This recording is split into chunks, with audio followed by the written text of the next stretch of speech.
streetnews.it, siamo qui all'evento La liberazione dei sogni con Daniela Cece.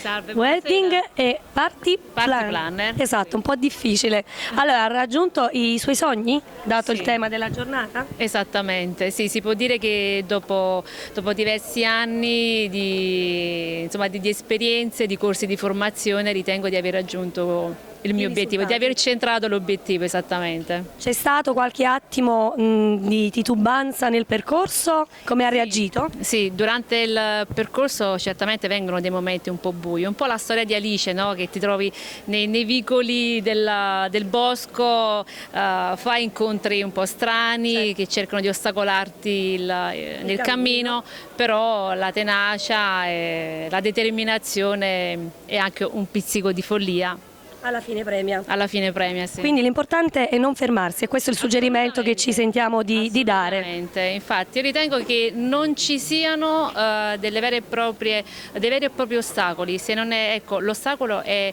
in effetti è solo un'idea di non potercela fare, di non poter raggiungere i propri obiettivi. Io colgo l'occasione, ho rubato proprio una frase dal Cappellaio Matto, dove lui dice: è impossibile solo se pensi che lo sia. Noi stamattina abbiamo sfidato veramente, si può dire, il tempo.